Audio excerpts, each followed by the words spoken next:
50 قرش النص جنيه اهو، اللي بيتباع ب5000 جنيه على السوشيال ميديا 2005. واضح كده؟ نعرف كل التفاصيل عن ال50 قرش، وهل هي فعلا مطلوبة بالرقم ده ولا لا. قبل ما نبدأ الفيديو بتاعنا، اللي لسه ما اشتركش في القناة ينزل دلوقتي يشترك ويفعل زر الجرس على الكل عشان يوصل لكم كل الفيديوهات الجديدة. ويلا نبدأ الفيديو بتاعنا كده سريعا بعد الانترو.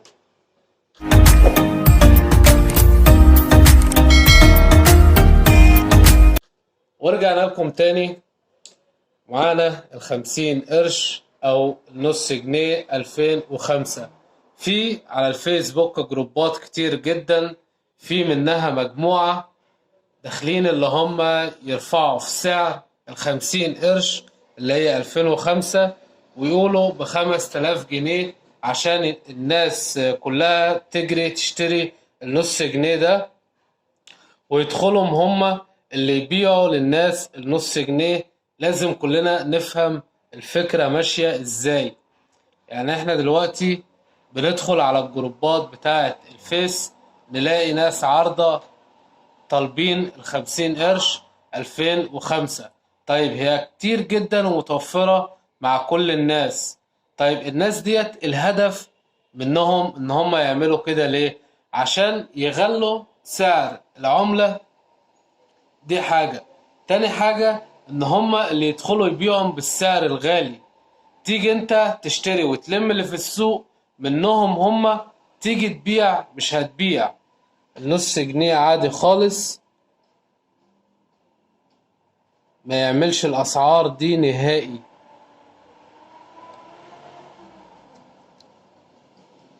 اهو ما يعملش الاسعار دي خالص.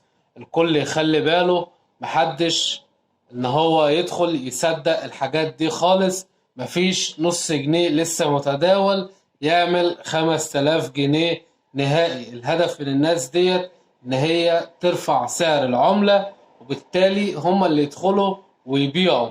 ويجي مثلا اللي انت معاك اللي هو النص جنيه ده وعايز تبيعه اللي كان طالبه، يقول لك ايه يعني مثلا طب استنى اسبوع ولا حاجة، بحيث ان هو يكون باع اللي عنده للناس اللي هي عايزة تلم ال50 قرش 2005، وبالتالي محدش هيشتريها منك.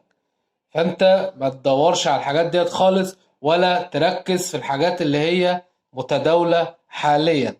ركز في الحاجات اللي هي النوادر، اللي بسعرها اللي هي سعر تقيل، اللي هي يعني مثلا 10 مليمات 1980 صقر، 5 مليمات 1973 صقر ألمونيوم.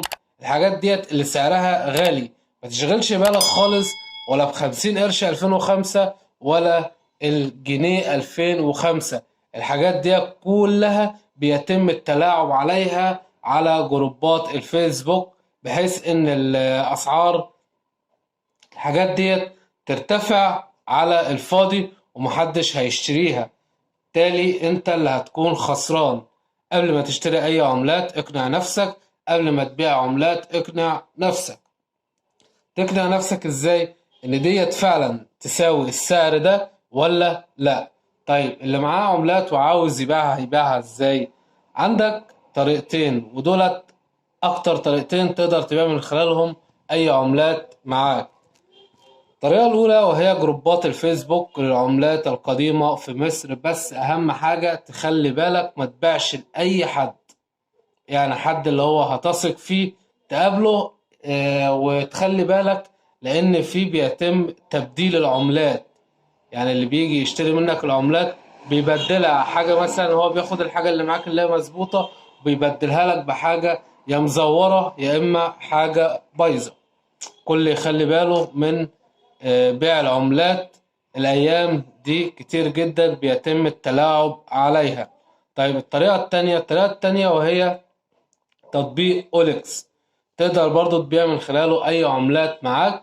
بتصور العملات وش وظهر، وبتبدأ تعمل الإعلان الخاص بيك وتسيب رقم للتواصل. وأهم حاجة تحدد سعر العملة.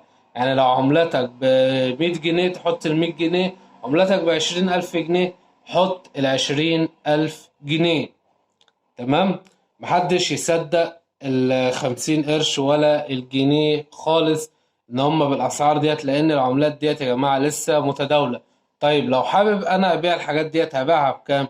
الحاجة ديت مثلا سعرها كده بيكون اسعار رمزية للي حابب يحتفظ بيها، يعني بيكون مثلا ايه، 10 جنيه، 20 جنيه.